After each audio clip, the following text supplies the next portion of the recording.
começa agora. Café com Leite.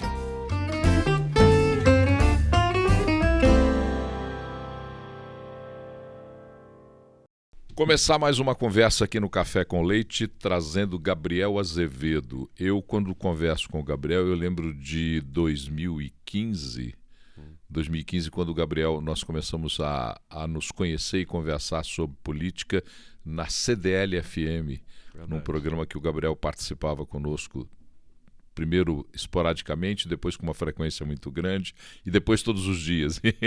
E aí a gente conversava muito. Então é um prazer conversar com você, sempre é um prazer conversar com você, Gabriel.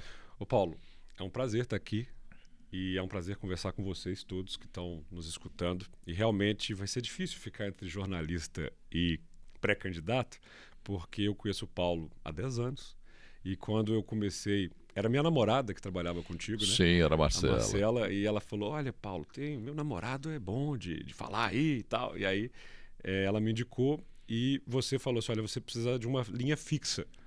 E eu lá em 2015 fui arranjar um telefone fixo, né? Com linha, para colocar em casa. Você ligava cedinho, pum!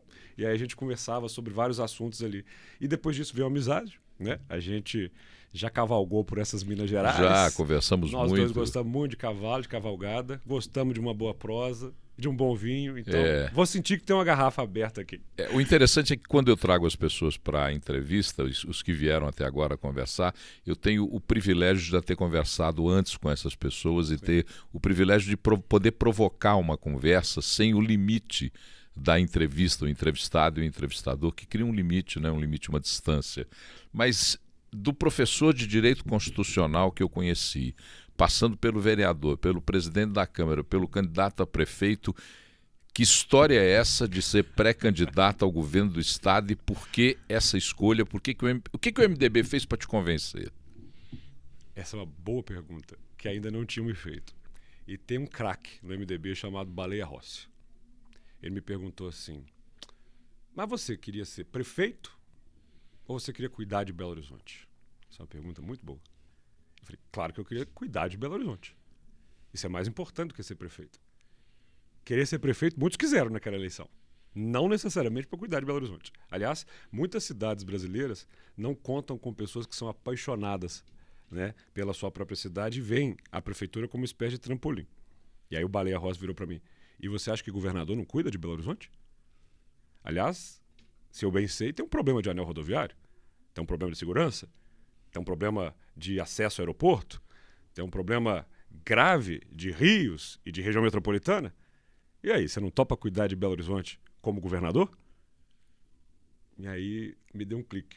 Porque realmente a ideia, Paulo, de me candidatar a algum cargo em 2026 para depois abandonar esse cargo e ser candidato a prefeito, nunca contou com o meu apreço. Agora, desde a eleição de prefeito, eu ando pela rua e é tão gostoso, as pessoas chegam e me abraçam mesmo assim, cara, eu votei em você. Que pena que você não ganhou. Eu falei, pois é, estou querendo esperar para 28 e todo mundo. Esperar para quê? Você tem que estar na urna, você tem que estar na urna, você tem que estar na... E isso começou a falar assim, Gabriel, você não vai segurar essa não. Só que a ideia de simplesmente candidatar por candidatar não me agradava, e aí eu senti que há um vazio em Minas Gerais, Paulo. Eu sinto que o eleitor que é bolsonarista, aquele bolsonaristaço, né? Ele tem vários candidatos aí. Mas Minas Gerais é mais do que esse eleitor. Tem o eleitor da direita, que não é bolsonarista, uma direita moderada, uma direita extremamente equilibrada. Tem o eleitor moderado, de centro. Tem o eleitor de esquerda. Tem vários eleitores mineiros que não se identificam com esse espectro. E não tinha o quê? Candidato.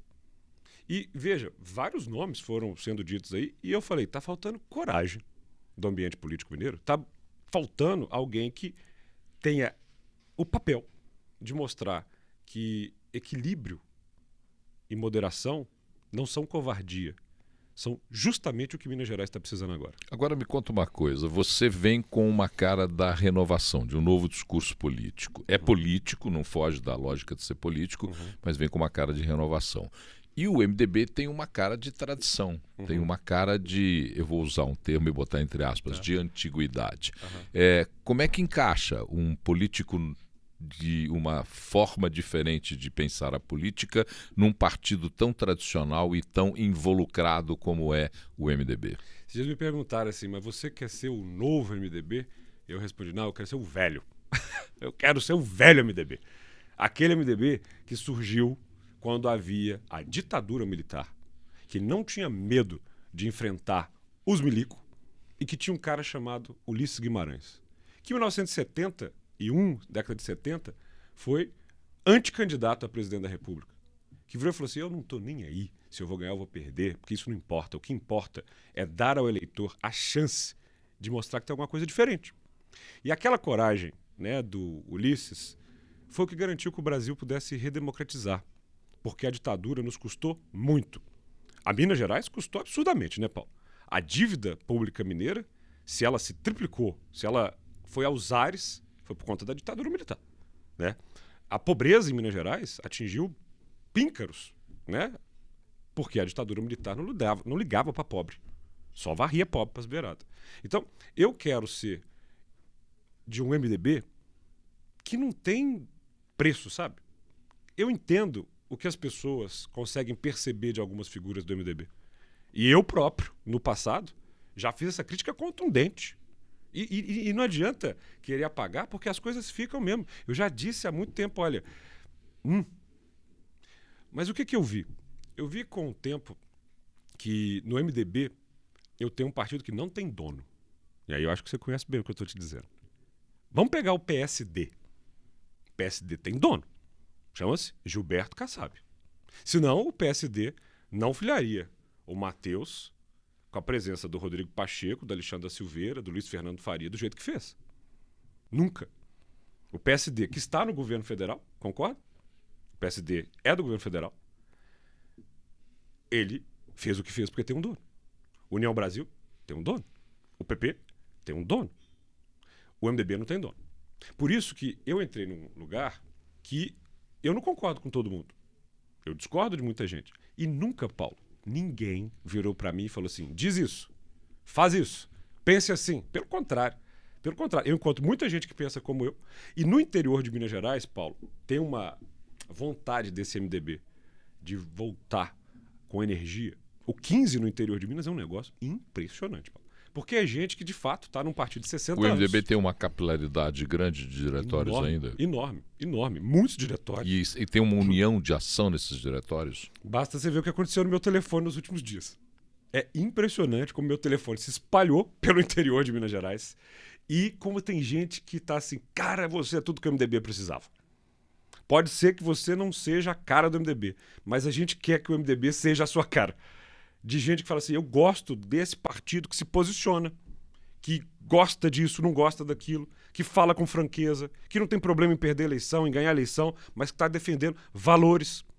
E tem muita gente... Eu vou te pegar um exemplo. Eu saí daqui e fui a Barbacena. Barbacena é uma cidade que, por anos, foi Bias e Andradas, né? Você sabe disso. E em 2000, teve um candidato, o Célio, pelo MDB, e que falou, olha, eu vou ser independente aqui. E aí ele virou prefeito, 2001 a 2004. Avaliação de 90%. Revolucionou a cidade. Queridíssimo. Chegou no final do mandato, não quero me reeleger não. Fiz minha parte.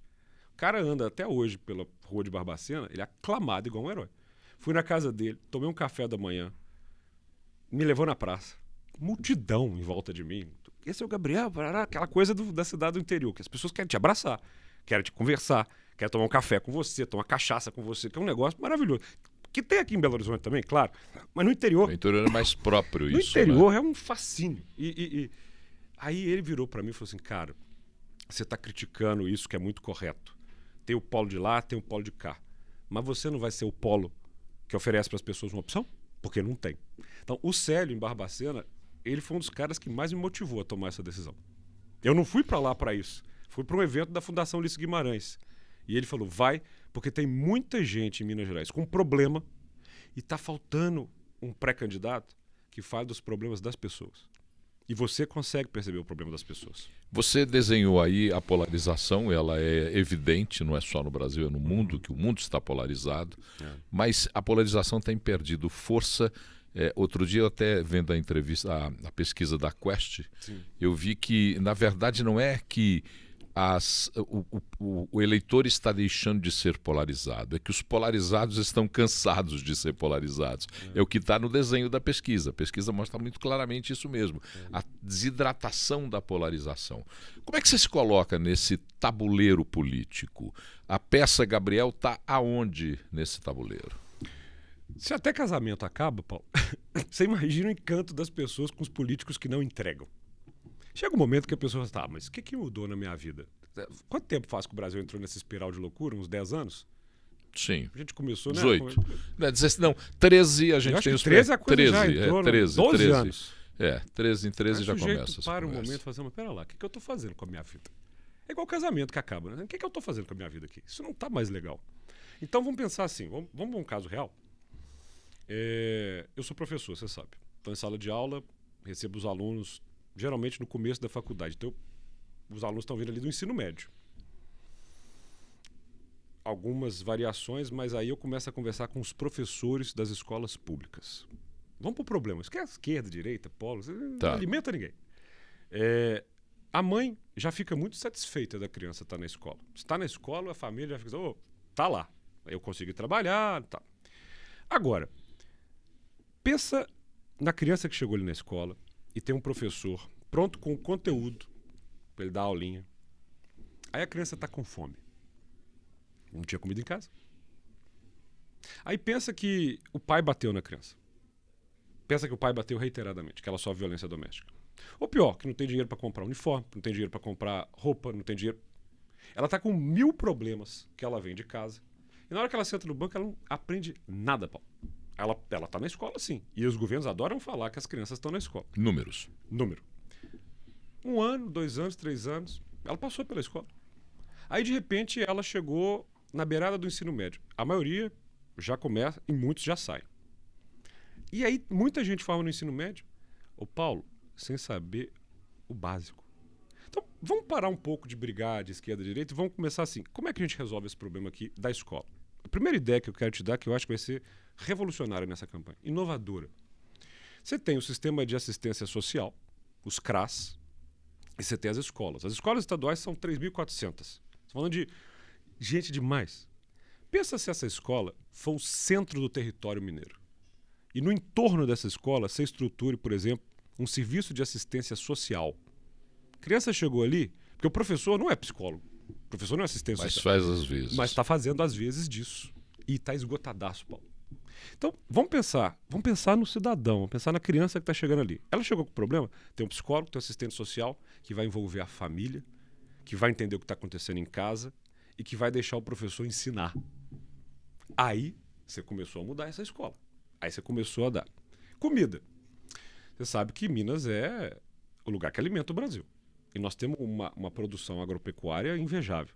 E o pequeno agricultor, às vezes, sofre com a questão do seu excedente, para onde ele vai vender.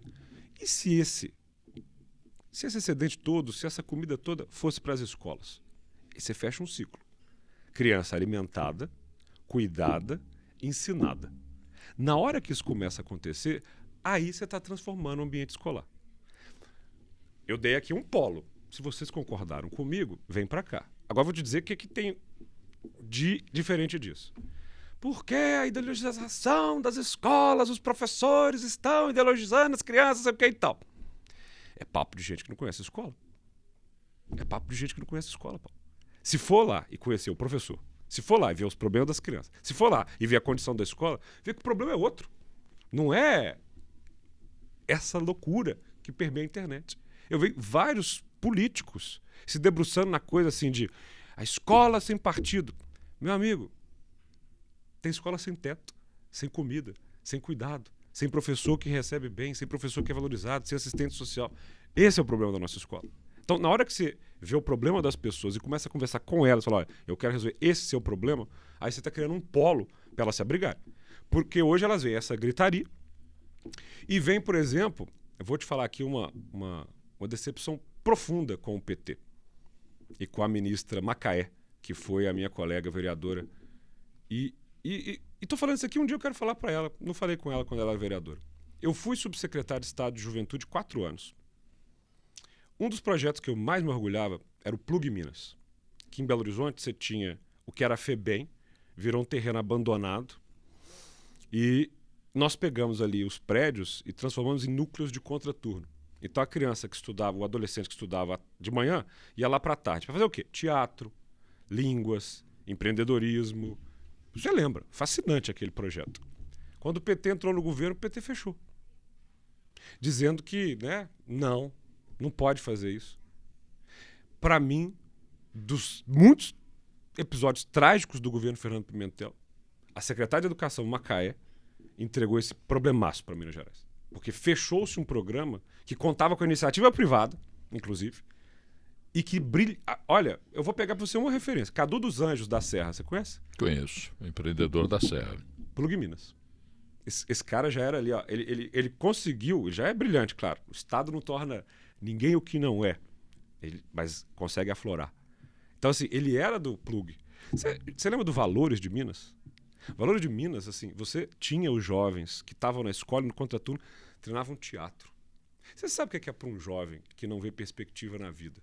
Além de aprender, ensaiar uma peça, estrear um musical, dançar, ser artista, ser alguém que brilha, você motiva no coração desse jovem a ideia de que ele pode ser muito mais do que ele é. Então, estou te dando 2 exemplos aqui, desses 2 polos.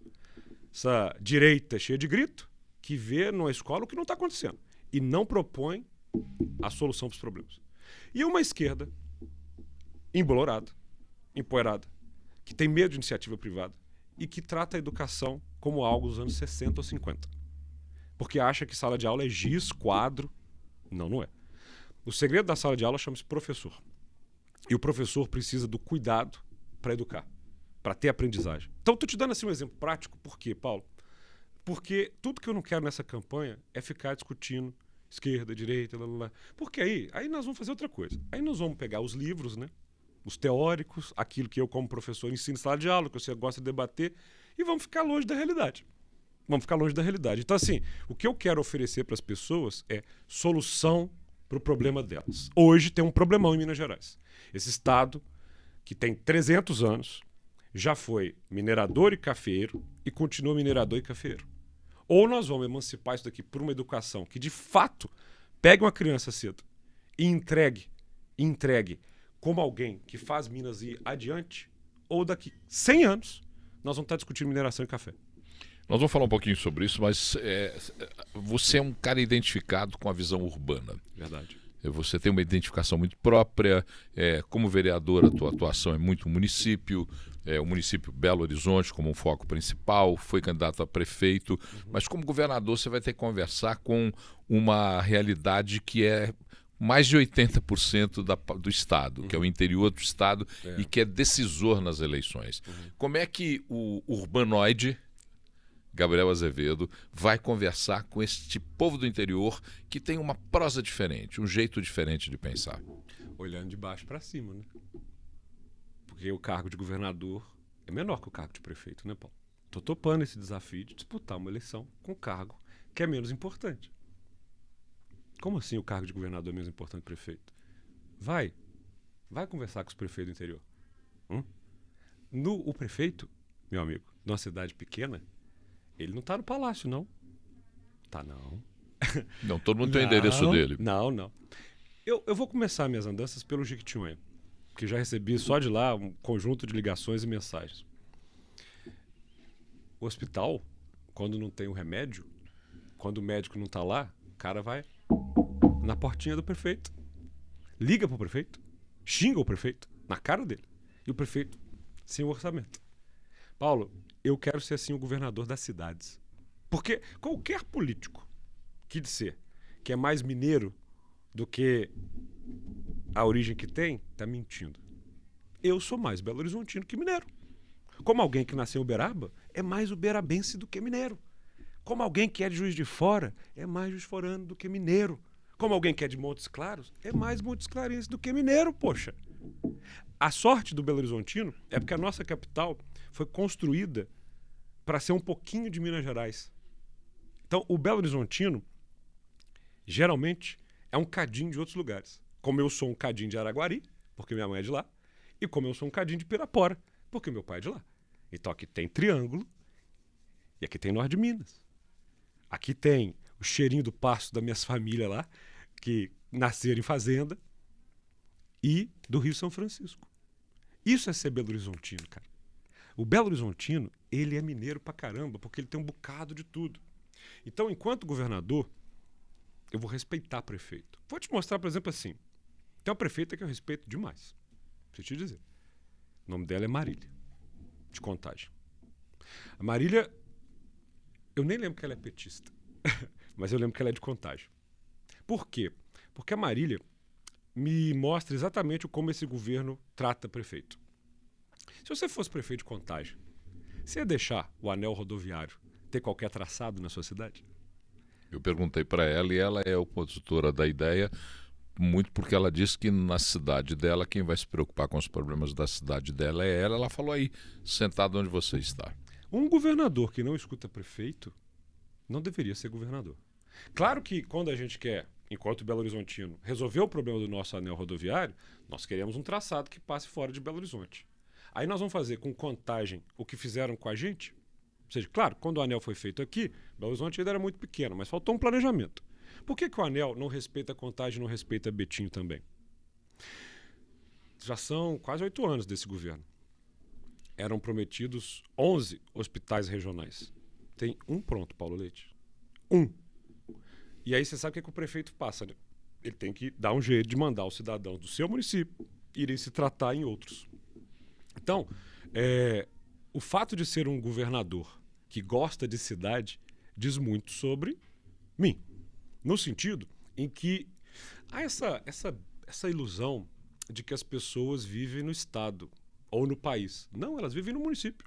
O que existe de concreto é o município, Paulo. Essa frase nem é minha, é do Franco Montoro. As pessoas vivem nas cidades. Então, ser um governador que dialoga com o prefeito com respeito e com o vereador, que eu sempre brinquei, e brinquei sério, o cargo mais importante da República é o de vereador. Depois é o de prefeito. Na sequência, a gente pode ir para os demais. Mas a vida acontece nas cidades mineiras, cara. Esses dias, estava um prefeito conversando comigo. Aí ele me falou assim, sabe o que é o problema? Eles chamam a gente no palácio e querem o apoio em troca de verba. O que a gente faz? A gente fala que vai apoiar. E na hora que a verba vem, tudo bem. Mas a gente não comanda mais as pessoas. Mudou, Paulo. Lá atrás, essa coisa de usar prefeito e dinheiro para aprisionar o cidadão do município funcionava. Mas se ainda fosse assim, o Zema nunca teria virado governador. O Zema, quando começou essa campanha, ele era outra pessoa. Eu não consigo reconhecer o Zema hoje. O Zema, quando começou essa campanha, a primeira vez que eu vi o Zema, eu estava numa comissão na Câmara Municipal, e ele colocou a cabecinha assim para dentro da comissão, e o Matheus, que era meu colega vereador, falou que ele dali é o candidato a governador. De uma humildade, você entrou, me cumprimentou, falou, boa sorte, governador. E ele ainda, é difícil. Eu falei, nada é difícil não, governador. Para quem vai aí. E sabe por que ele encantou as pessoas? E a gente tem que reconhecer isso? Porque ele falava de um jeito muito claro. Eu não sou nem esse, nem esse. Eu quero cuidar de Minas Gerais. O resultado veio. E no primeiro mandato, quando o Zema começa a tomar as medidas, olha, a gente vai ter pessoas com processo seletivo, a gente vai isso, a gente vai aquilo. Poxa, o mineiro gosta. E aí depois, Paulo, vem aumento de 300% do salário. Aí depois vem os acordos políticos que a gente conhece. Aí depois ele esquece que é governador para passar 24 horas batendo no presidente, batendo no PT. E por que eu citei isso tudo? Para fechar na sua pergunta de prefeito. Recentemente, numa inauguração em Contagem, com a prefeita de Contagem no evento, ele vira para o prefeito e faz assim, ó, dá licença, sai do quadro que eu quero fazer um vídeo aqui. Paulo, como é que você vai na casa de uma prefeita e pede para ela sair porque você quer gravar um videozinho? Não, chefe. Vamos falar um pouquinho agora sobre Minas e essa realidade. Você fala do governo Zema. O governo Zema teve, na sua chegada no seu primeiro ano de mandato, deparou-se com uma questão fiscal que era insustentável. Insustentável, e isso independe de quem é que estava ali o que se recebeu para o governo, independente de quem tivesse ganho, receberia um governo bastante prejudicado do ponto de vista da questão fiscal. A dívida do Estado é um dilema. Nós devemos mais de 165 bilhões. Se a gente discutir Candir, Lei Candir e outras questões, isso é até um pouco menor, mas ela existe hoje desse jeito e dessa forma. O Propag é o caminho que foi construído com o Rodrigo Pacheco, Tadeu, o governo federal, o governo estadual. Como é que faz? Qual é o melhor caminho? Como é que se resolve essa questão da dívida? O Propag é o caminho adequado e tem que se seguir? Cede-se e observa-se tudo aquilo que está escrito no Propag? Qual é a sua visão para esse tema? Bom que a gente tem tempo, então vou assim, né? Você sabe quando é que a dívida começou? A dívida começa nos bancos estaduais, na transição da quebradeira dos bancos estaduais com o aporte do governo federal. Pode voltar aí. Isso é bom, isso é muito importante para os mineiros, para a gente ter uma prosa assim legal. Começou com Belo Horizonte.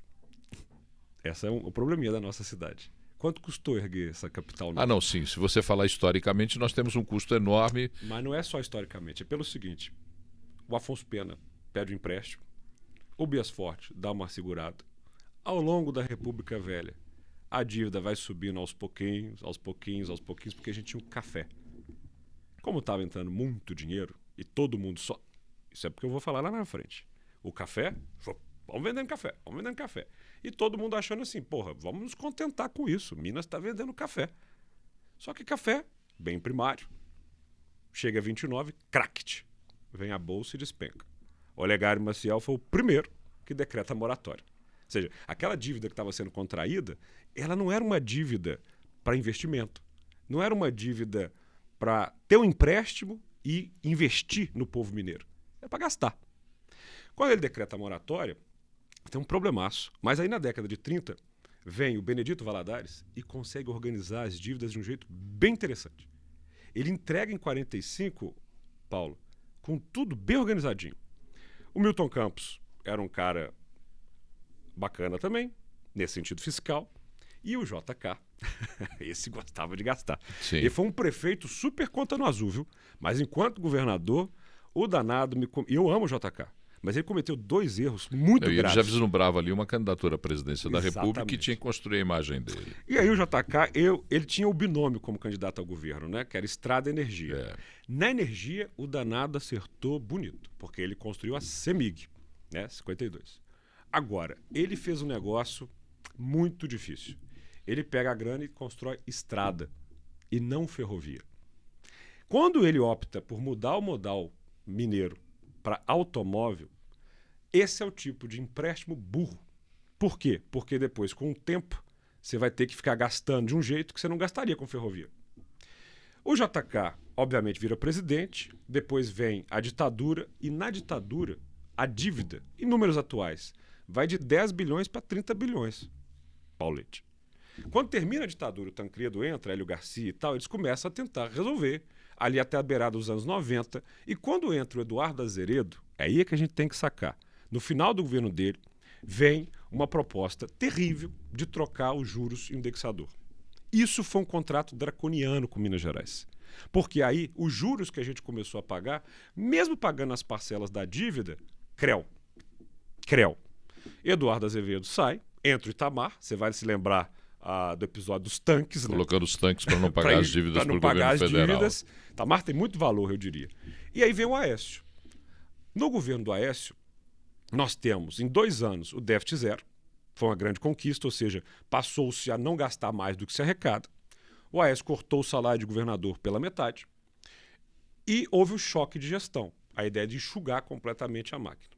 No governo Aécio e no governo Anastasia, foram 12 anos de pagamento da dívida religiosamente em dia. A dívida ia sendo paga, e eu me lembro dessas discussões como se fosse hoje.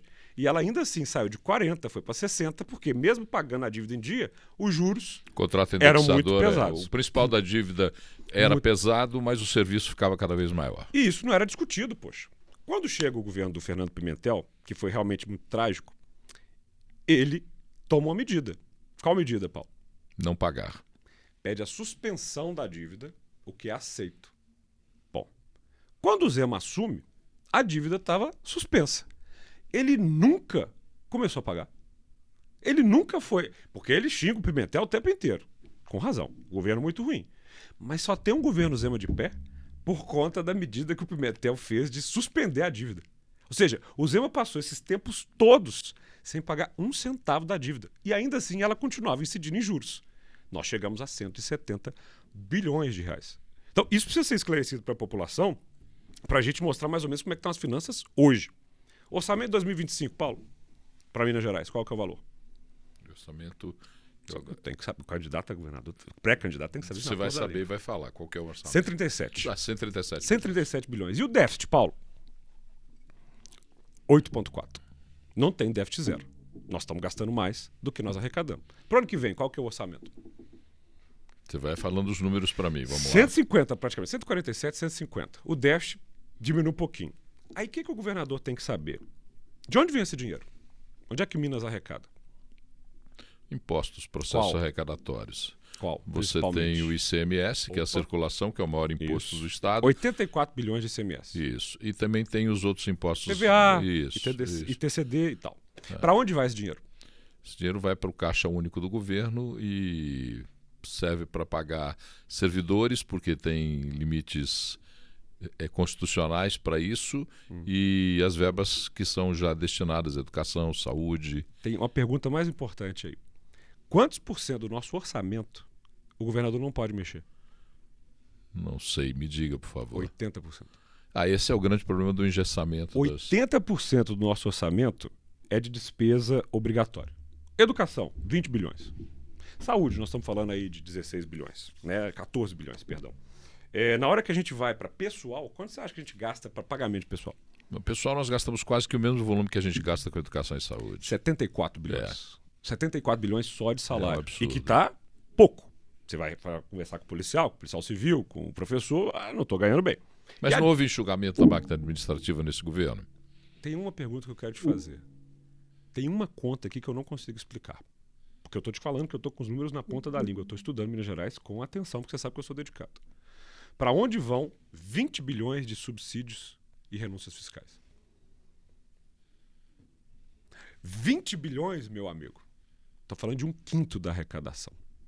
Tem 20 bilhões que vão para o bolso de alguém. Quem?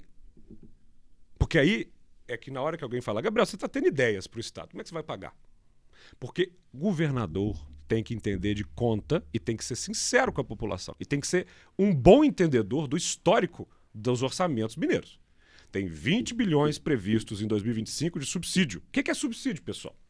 Dinheiro do povo, de imposto, que vai para alguém, para algum setor. E isso é que é assustador. Mas ninguém sabe para onde vai. Mas esses setores não são fundamentais quando você Quais dá são o subsídio? Aí a pergunta é, quando você tem o subsídio utilizado para o desenvolvimento, ele é um subsídio que vai para a utilização do próprio desenvolvimento do Estado. Será que ele está indo para alguém que pagou campanha de alguém? Será que ele está indo para alguém que é amigo de alguém? Será que ele está indo para alguém que está gerando emprego, que está de fato melhorando a vida do mineiro? Ou será que é alguém muito poderoso que vai lá, chora? Porque tem muito rico no Brasil que é contra o Bolsa Família, mas adora um Bolsa Empresário. Tem muito rico no Brasil que diz, né, que tem que dar o vara de pescar, não pode dar o peixe, mas vai correndo no governo pedir subsídio. 20 bilhões, Paulo, não é um troco. Com 20 bilhões, equaliza aqui. E tem mais, viu? O ano que vem está previsto 25 bilhões. Você, como governador, não daria subsídio a setor nenhum? Pelo contrário, eu seria contraditório. Eu sou um dos organizadores do subsídio na cidade de Belo Horizonte para o transporte coletivo, para que o pobre não pague 10, 12 reais de passagem. Só que o subsídio que a gente criou aqui é aprovado na Câmara, com transparência, com todo mundo vendo o que está acontecendo, podendo votar sim ou podendo votar não, porque ele está incluído de maneira clara no orçamento da cidade, aprovado por 41 vereadores eleitos pelo povo. Você não sabe me dizer para onde vão 25 bilhões. E mais, o vice-governador do Estado, meu ex-colega vereador, que tinha uma câmera na mesa quando ele era colega comigo e gravava as reuniões e transmitia ao vivo, disse que ia demonstrar quais são esses números e não fez isso. Então nós temos um problemão aí com o nosso orçamento. Por quê? Para além da gente rever essa política de subsídio, que o Brasil também erra, Paulo. Vou te dar um exemplo. Quanto que é o subsídio para a indústria automobilística no Brasil? É bem significativo. Cara, quanto que é o subsídio para combustível? E aí, quanto que é o subsídio para ônibus elétrico? Não tem direito, como deveria. Aí o pobre que pega o ônibus paga a passagem. Mas a multidão que está dentro do carro, gerando trânsito e poluição, tem subsídio. Fudendo as cidades, pô. Então, assim, esse subsídio de Minas são uma questão seríssima e grave no nosso orçamento. E tem mais. Falaria para você o seguinte, né? Esse governo só está de pé porque se compara com o Pimentel. Ponto. Ah, porque o Pimentel não pagava em dia, a gente paga. Ah, porque tinha corrupção, a gente não tem. Primeiro, pagar em dia e não ter corrupção é obrigação. Agora, corrupção tem? Quero entrar nesse assunto aqui, porque é orçamentário. Os auditores fiscais, os sindicatos auditores, afirmam categoricamente: tem 11 bilhões que Minas deixa de arrecadar por sonegação no setor de mineração. Como é que você faz para equilibrar essa razão? Porque o setor da mineração é um setor que se discute particularmente depois de operações feitas, Sim. que desmontaram algumas das estruturas de corrupção, de favorecimento. É mais do que isso, né? Este governo modificou a maneira com que os licenciamentos eram dados, criando uma estrutura para além do servidor público. Não é à toa que o sistema de meio ambiente do Estado está de braços cruzados e de greve, porque o que se fez no governo do Estado de Minas Gerais foi criar um órgão de indicações políticas que davam licenciamento ambiental. Presos. Tem corrupção no governo de Minas. Tem corrupção no governo de Minas. E não é de funcionário que estava ali com concurso. É de indicado. É de indicado. Então, se você facilita o processo, Paulo, você está facilitando a sonegação. 11 bilhões não é troco. Agora, eu não sou, obviamente, inimigo da mineração, no sentido em que eu olho para o mundo e vejo quem faz direito. Nós conversávamos agora, antes do programa, conversávamos eu, você e o Bruno Carneiro, e o Bruno falou uma coisa muito pontual: nós temos vergonha do nosso setor, de dizermos que somos um estado extrativista. O mineiro tem essa vergonha. Mas o que é extrativismo, o aspecto mineral, por exemplo, nos sustenta e vai nos sustentar ainda por um bom tempo. Que exemplos são usados ou podem ser usados para que haja um equilíbrio entre essa atividade extrativista e meio ambiente e segurança e governabilidade, gestão? Também ali no bastidor eu te contei, né, que essa decisão de ser pré-candidato ao governo tchau Itatiaia, tchau Band, tchau Canal Meio, tchau contratos, tchau CDL.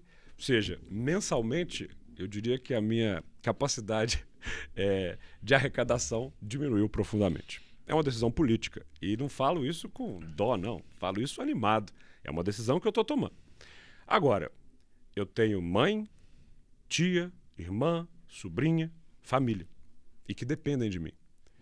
Eu não tomaria essa decisão de maneira irresponsável, porque eu tenho outras atividades que me sustentam e que sustentam a minha família. Meu bar, por exemplo, e posso dizer outras. Muito bem. Por que eu estou tranquilo? Porque o que eu estava recebendo era utilizado apenas para investimento. Ou seja, eu ganhava aquele recurso e ele ia para investimento, porque na vida a gente tem que investir. Qual que é a minha grande crítica à mineração em Minas Gerais? É porque eu conheço a Escandinávia. Suécia, Noruega. O que eles fizeram com o petróleo, que é uma coisa que acaba, Paulo Leite? Eles entendem o seguinte: olha, este bem que vai acabar, ele precisa gerar um fundo e uma poupança para fazer a nossa sociedade se desenvolver. E esse fundo é tratado com um respeito profundo, no sentido em que ele não é gasto corrente, ele não vai para o caixa geral. Ele ajuda aquele Estado a investir e pensar no seu futuro. A Austrália, Paulo Leite, para mim... Aliás, você acabou de me dar uma ideia aqui. Eu preciso ir lá mostrar isso para as pessoas. Daqui a pouco eu pego um avião, vou lá na Austrália para mostrar o que é a mineração sustentável, respeitável e que faz bem para um Estado. E que serve de recurso que muda a vida das pessoas. Você já foi em Itabira? Adianta fazer um buracão, levar o minério todo, enriquecer o bolso de alguns e deixar a população sem nada? Então, o que eu sinto hoje? A Lei Candir foi uma tragédia para nós, né? Cefem, isso vai para o caixa total. você não tem uma ideia de poupança com o minério para investir no Estado, para segurar o Estado, para pensar no futuro. E nós não estamos falando só do minério, agora nós estamos falando de terras raras, estamos falando de minérios raros. Nós estamos falando de um negócio que o mundo inteiro quer. Quer? Só a gente tem? Então pera lá. Pera lá, porque isso tem que virar dinheiro para mudar a vida das pessoas. Então, é claro que eu reconheço a importância da atividade minerária. É claro que eu entendo o quanto isso tem um papel na nossa economia. Mas só colocar dinheiro em caixa para daqui 10 anos, 20 anos, Minas continuar quebrada, não vai fazer sentido. E como é que funcionaria isso? Seria um fundo reserva? Claro. Qual é o processo de utilização? Quem vai decidir como utilizar isso? Primeiro que tem que ter controle social absurdo, né? Você não pode fazer um fundo desses distante das pessoas. Segundo que ele tem que ter um compromisso muito claro com duas coisas: educação e sustentabilidade. Que é outra coisa assim que, não, mas Minas tem um potencial hídrico, alimentício, solar, que claro, tem o seu desenvolvimento, mas que pode ir muito além, Paulo. Então, a ideia de você usar a mineração para criar um ambiente e um fundo que se reverta em políticas educacionais, por exemplo, em políticas de infraestrutura. Te dá uma aqui que para mim mais ou menos o que o governo federal propõe com o pré-sal? Não, o pré-sal ali, bom, você viu, deu no que deu. Por quê? Por isso que eu estou fazendo a pergunta, não, propositadamente. Ali é diferente, porque ali você estava pensando num processo exploratório de combustível fóssil. O mundo está verde. É uma outra dinâmica, entendeu? Minério é uma outra história. São dois recursos minerais completamente diferentes. Então, porque quando os escandinavos fizeram isso, você já estava num período lá atrás. Hoje o mundo já está mudando a sua matriz. Mas minério ainda é muito importante. Se fosse petróleo, por exemplo, o Amapá, o que vai acontecer lá no Amapá, e que o governo autorizou, já é um outro mundo. O Brasil está ali na COP, queremos diminuir a temperatura, queremos... e vai brincar de combustível fóssil. Ao lado da COP. Entendeu? Então, minério é uma outra história. Terra rara é outra história. É um bem ultra desejado. Para além de educação, tem uma coisa que Paulo, é uma ideia fixa na minha cabeça. Falei que eu quero ser o governador das cidades, mas eu quero ser o governador das ferrovias. Para mim é inaceitável como um estado, como Minas Gerais, tem a estrutura que tem. Mas em 4 anos de mandato, você acha que você consegue impor uma transformação tão profunda, um estado de malha rodoviária, a maior malha rodoviária federal do país, e transformar-se num estado com vocação ferroviária? Claro. É possível acontecer isso nesse arco de tempo? Está acontecendo agora em Minas Gerais. Você conhece a short line que está sendo feita pela SEDA? Sim. Ninguém está falando desse projeto, mas para mim é um projeto fundamental. Qual que é um dos problemas graves de Minas hoje? Estrada. Estrada de Minas é uma tragédia. E isso custa vida, custa tempo, custa comida mais barata na mesa das pessoas, porque o preço aumenta se o transporte é ruim, mal feito. E, veja bem, caminhões e caminhões de minério passando essas estradas e destruindo elas. E destruindo vidas e tal. O que vai acontecer ali na short line que está sendo feita? Você vai transferir todo o transporte do minério para uma ferrovia. A geração de emprego na construção das ferrovias entra no pacote. A conservação de vidas de acidentes que não vão acontecer mais entra no pacote. Tudo ali entra no pacote. Por que a iniciativa privada está fazendo só esse trecho? Você já leu o relatório de ferrovia que o João Leite, quando era presidente da Assembleia, ali, o deputado João Leite, quando era presidente dessa comissão, fez? As oportunidades de troncais ferroviários que Minas oferece são enormes. E esse governo, que tem como slogan "Aqui o trem prospera", não criou, nesses 8 anos, nenhum centímetro de ferrovia, Paulo Leite. Você vai falar, em 4 anos você consegue? Não, em 4 anos a gente tem muito o que fazer. Mas governos que se pensam estadistas vão sempre imaginar a próxima geração e não a próxima eleição. Alguém tem que começar. Se eu vou conseguir conectar Belo Horizonte a Araxá, Belo Horizonte ao Rio de Janeiro, Belo Horizonte ao norte de Minas por ferrovia, nós vamos começar. Porque o Japão, que é outro lugar maravilhoso, você anda de trem para qualquer lugar. A China investe em ferrovia do jeito enorme. Os Estados Unidos agora perceberam o atraso que tem em relação a esse assunto e começaram nós precisamos colocar ferrovia aqui. Ferrovia não é passado, é futuro. Se você não utiliza essa mineração toda que tem em Minas Gerais para transformar a estrutura que há aqui, Nós estamos perdendo uma grande oportunidade. Uma das questões para se governar um Estado é a relação que se tem com o poder central. O Brasil tem um pacto federativo tênue, uma relação sempre desfavorável, desbalanceada a estados e municípios. E Minas Gerais não tem uma tradição de conversas boas com os governos federais, mesmo em períodos em que nós tivemos o mesmo partido governando e sendo presidente da República. Verdade. Como é que se faz essa equação e qual é a sua ideia de um diálogo com o governo federal, independente do partido ou de quem esteja lá? Isso começa na eleição, né, Paulo? Tem aí o candidato que quer ser o candidato do Lula, não tem? Tem aí o candidato que quer ser o candidato do Bolsonaro. E hipoteca o futuro de Minas a um período eleitoral.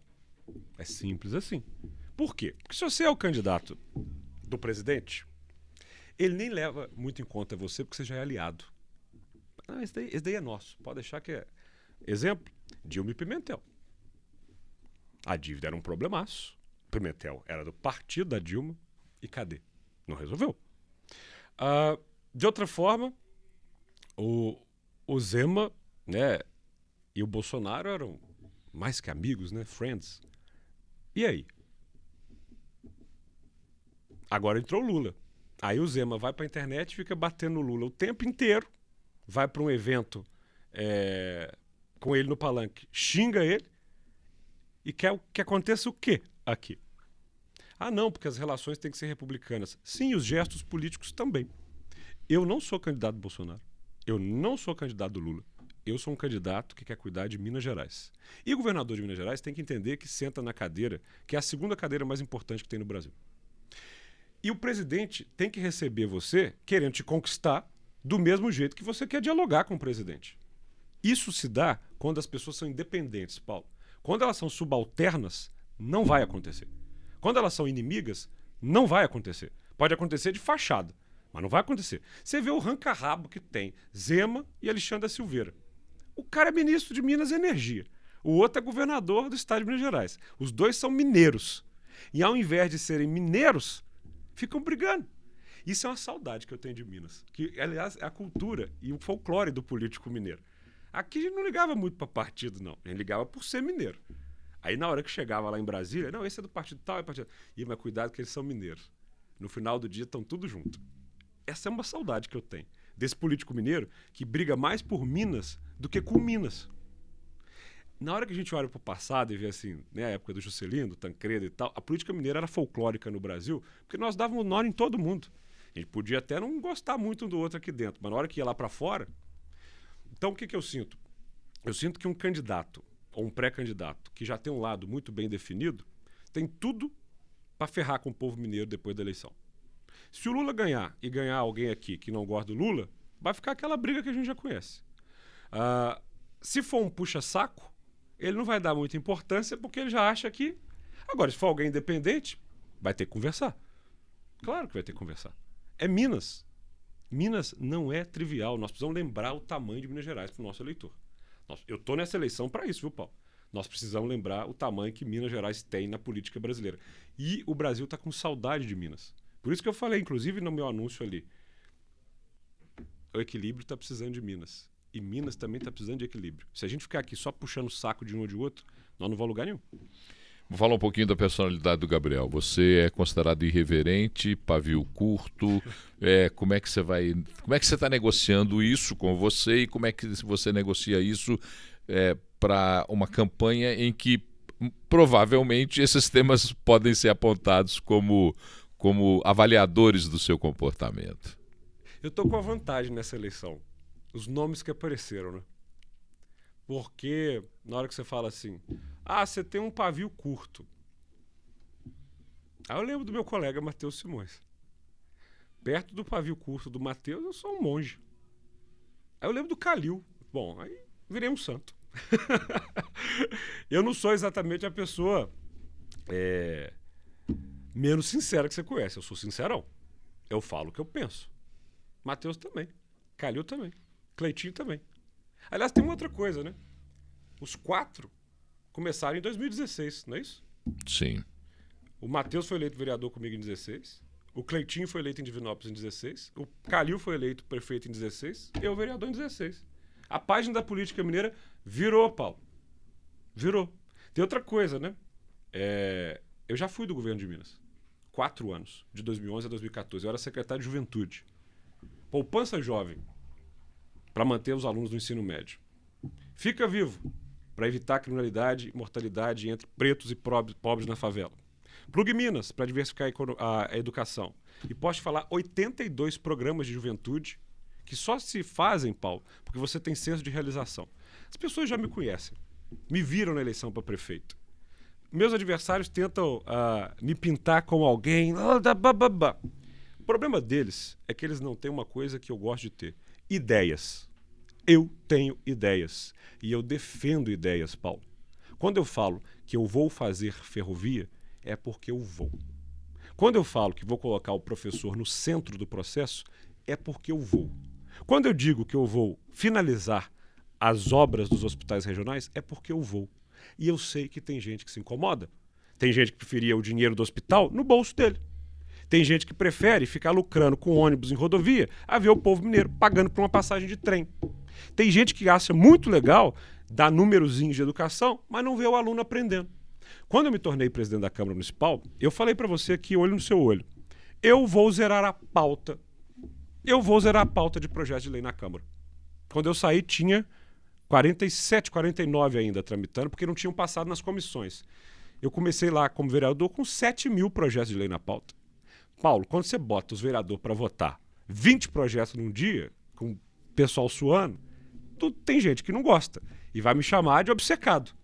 Quando eu falei que ia derrubar as grades da Câmara Municipal e fazer lá uma praça, teve quem se incomodou.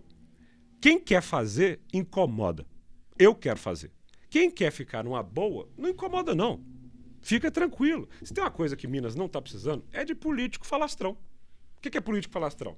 É aquele que gosta de ficar tranquilinho, não incomoda ninguém e não pensa nada sobre nada, não tem posição, não tem o que ele acha sobre isso ou sobre aquilo.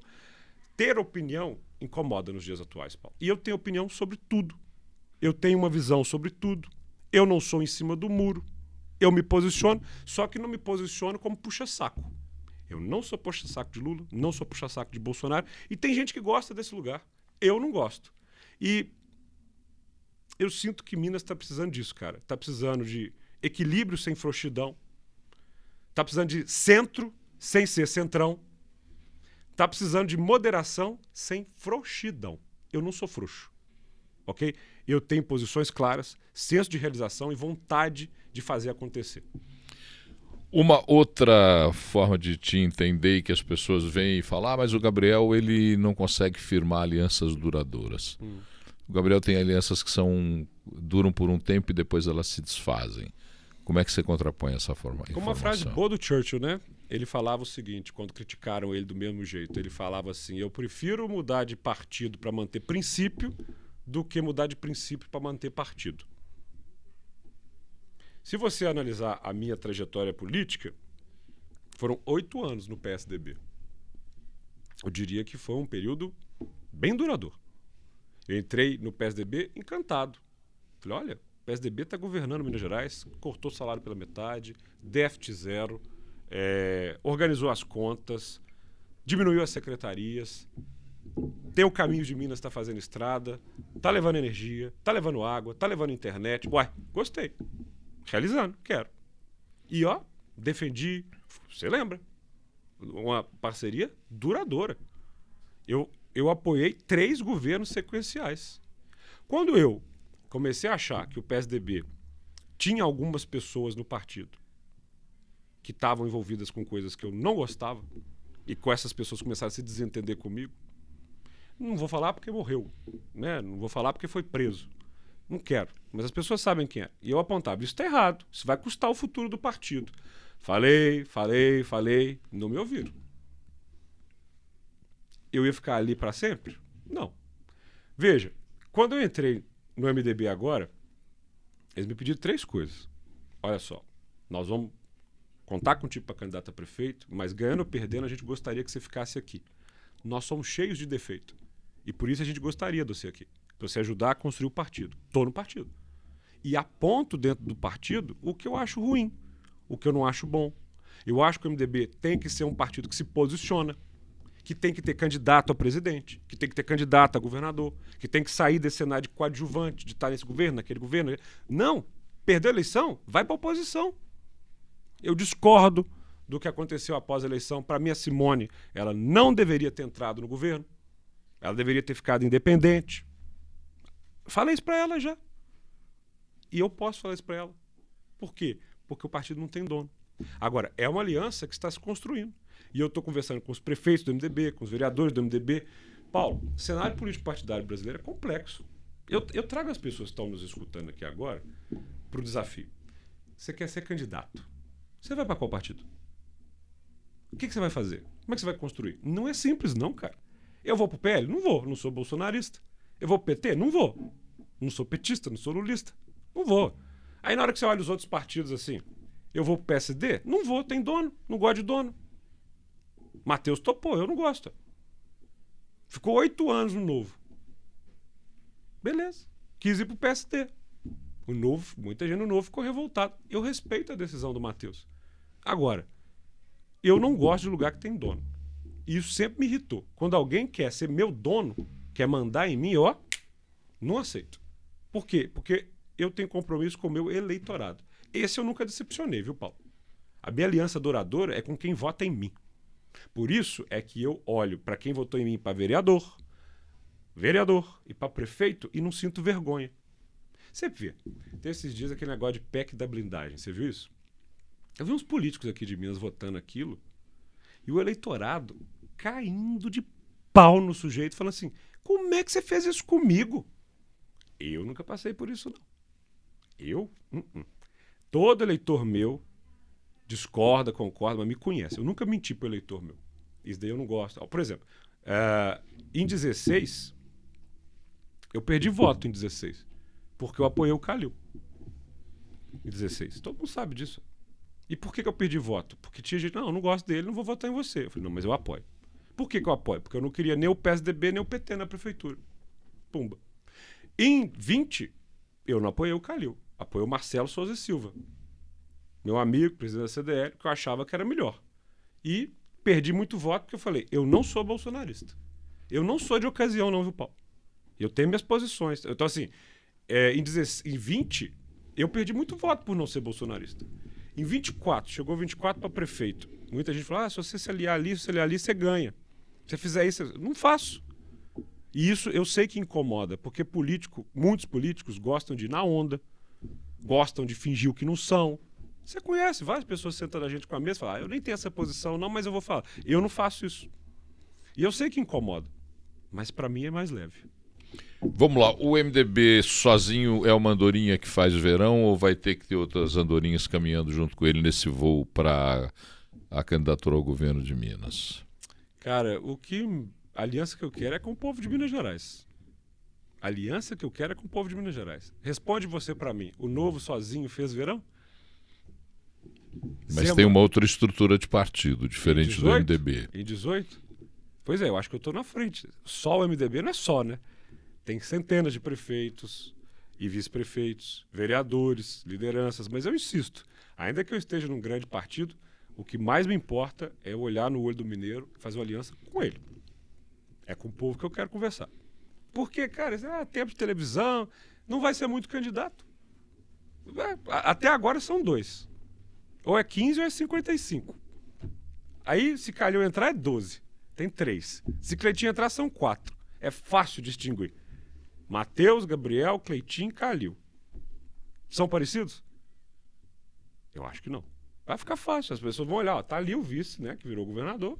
Tá o outro ali, tá o outro ali, tá o outro ali. Vamos embora. Bota todo mundo pro jogo e vamos pra lá. Dívida. Qual que é o problema? Qual que é a solução? Educação. Qual é o problema? Qual é a solução? Segurança. Como é que você lida com a segurança no Estado que, por lei, tinha que ter 51 mil policiais militares e tem 33? Tava no Buritis esses dias, vi um assalto, cara. Aí fui lá, tinha um posto da Polícia Militar, falei, cara, tá assaltando ali, ó. Não posso sair, estou sozinho. O quê? Tô sozinho, era pra estar com outro aqui, mas não tem outro. Eu falei, mas ela tá sendo assaltada. Sim, mas eu não posso sair aqui do posto. Porra! Então, assim, ou a gente vai... Você já conversou com policial militar, policial civil? Cara, não é à toa que o governador, que se diz bolsonarista, não tem a força policial do lado dele, não. Nem policial militar, nem policial civil. Porque são tratados igual lixo por esse governo. Polícia Civil, cara, ela está hoje com 8,9 mil agentes. Era para ter 16. Paulo, eu sou filho de policial civil, sou filho de professora. Se o governo trata servidor público de um jeito que não se trata inimigo. Então, cara, vamos embora pro jogo. Vamos embora pro jogo. Se for só MDB, ótimo. Se vier mais gente, beleza. Mas não é isso que faz a diferença, não. O que faz diferença é você falar com o povo de um jeito normal. Porque tem uma coisa dos políticos também, quando começa a campanha, vira aquele negócio de conversar como se estivesse falando com criança. Entendeu? Não. Vamos conversar francamente com o povo mineiro. Ó, nós temos um problema orçamentário, fiscal. As contas têm que ficar em dia. Nós temos que cuidar bem do caixa. Não pode ter biruta que não sabe matemática e que não conhece conta pública no governo. Não dá bom. Porque senão lá na frente o pobre vai pagar. Mas não adianta só cuidar das contas, não. A escola tem que ter aprendizagem de verdade. O hospital tem que funcionar direito. E a polícia civil e militar tem que ter condições e inteligência para atuar contra o crime. Hoje, se você vai conversar com policial civil e policial militar, você vai ver que isso não existe. Então, quero me aliar com o povo mineiro para a gente colocar Minas Gerais no lugar onde ela sempre esteve e nunca deveria ter saído. Resume para mim numa frase para a gente terminar. O que será Gabriel Azevedo se eleito governador de Minas Gerais? Alguém que não vai comer banana com casca, que não vai ridicularizar a cadeira de governador, que não vai fazer do cargo uma ferramenta de ataque ao presidente, aos prefeitos, à mineridade, que entende que não há uma diferença entre responsabilidade fiscal e cuidado social, que respeita a história de mais de 300 anos desse Estado, mas que não se contenta com a gente ficar parado. Não dá para a economia mineira ser apenas minério e café. Tem que colocar o professor no centro, o policial no centro, o médico no centro e Minas Gerais no centro. Eu quero ser um governador das cidades, um governador das ferrovias e um governador do cuidado, que entende que sem educação bem feita, sem segurança que de fato proteja as pessoas e sem uma saúde que faça as pessoas terem uma vida longa e próspera, nós não vamos a lugar nenhum. É isso. Gabriel Azevedo, pré-candidato ao governo de Minas pelo MDB, conversou conosco no Café com Leite. Mais uma vez, muito obrigado pelo tempo que você dedicou para essa prosa. Obrigado, Gabriel. Não posso te pedir o voto ainda, porque nós estamos na pré-campanha. Você é pré-candidato. Mas na campanha eu volto aqui.